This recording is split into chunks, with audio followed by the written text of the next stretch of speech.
I feel like it's always better to be prepared and have a plan, because everyone's got a plan until you get punched in the mouth. We're getting into, if not deep into, territory planning for the next fiscal, because most companies start either January 1 or February 1, and you need to kind of start early. How have you seen companies approach that, and what do you recommend or see most often for going through that massive exercise every year of redoing territories? I mean, it's the beginning of October. Realistically, the skeleton for this should have been built back in July. I also know there's a ton of companies that aren't going to start tackling this until after Thanksgiving. Yep. And they're always running against the gun, because this ends up being a cascading waterfall, right? You don't have your territory set, which means you don't have your quota set, which means you don't have comp plan ready.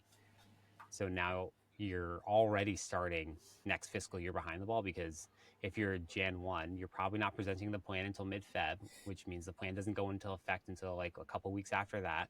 So your salespeople are half sitting around waiting to figure out what they're even going to get paid for. How are they going to get Which is paid? always great, because if you have a slow start, it's so hard to catch up.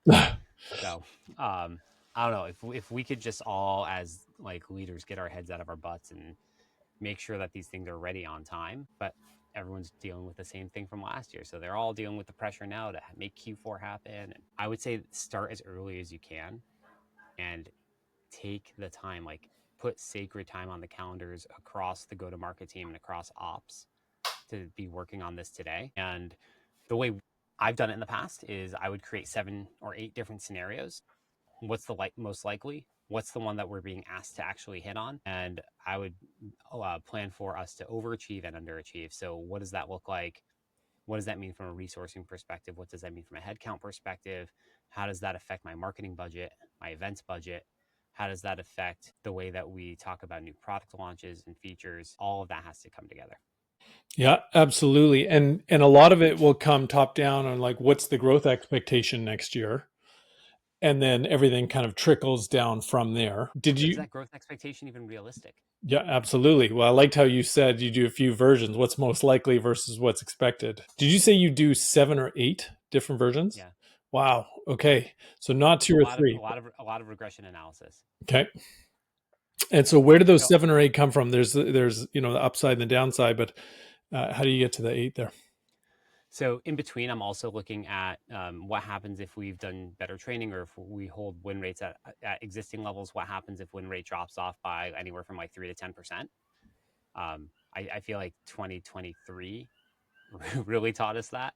Yeah. We had a wonderful, wonderful pipeline in early 23, and then SVB happened and everything disappeared. So how do you have a worst case scenario plan? There could be another pandemic. There's wars in the world right now. Like, I don't know, all that needs to be taken into account. Not anything you can necessarily do about it, but I feel like it's always better to be prepared and have a plan, because everyone's got a plan until you get punched in the mouth. Yeah. Yeah. Yeah. But yeah, I'm planning for all those different scenarios. Do we get that big deal? We don't get any of those big deals. What happens if a partnership works? Specifically for us, we do a lot of work with PE.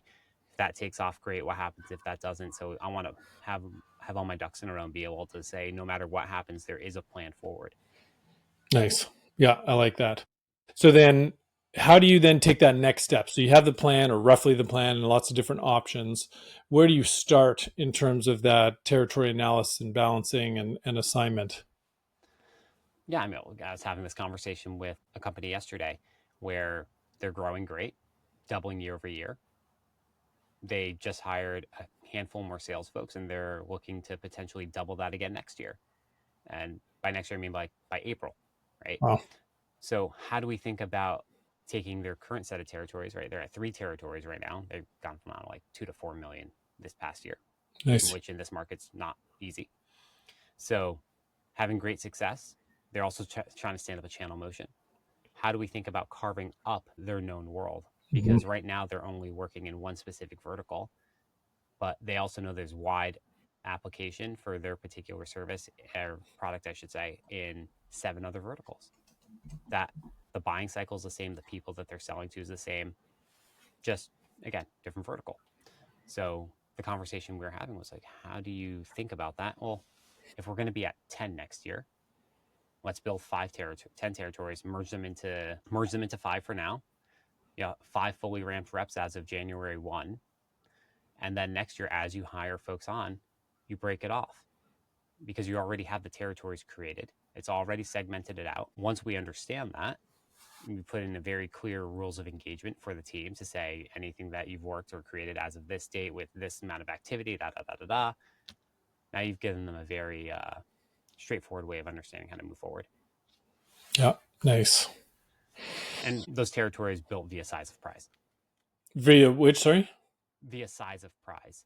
So like likelihood of the companies within that territory to purchase the product based off of their AUM, based off of their revenue, and some unique identifiers that we're going out and building AI agents for to just go out and scrape off of these companies' websites. Stuff that you Management would not, key. think of pulling natively, right? So Yeah, yeah, amazing. Okay, so you mentioned earlier that it ties tightly into compensation planning as well. How do you approach comp planning as it pertains to territories, but also for new products, new initiatives, new features, or strategies for the year? yeah, try to keep it damn simple. Every single sales role I've had, I built my own comp tool. Oh, wow. No salesperson should be doing that. Give them the ability to simply understand if they do this, they earn that. Keep it simple. 2, 3 variables max, which gets complicated when you're launching a new product or you're opening up a new region or a new vertical.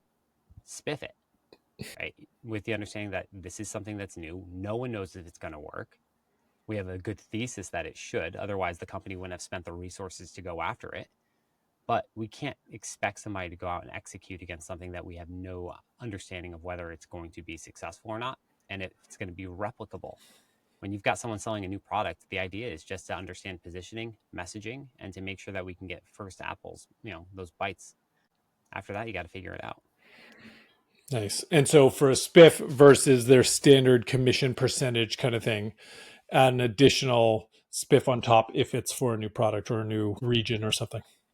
Yeah, and run that spiff like for the month or for a quarter or however.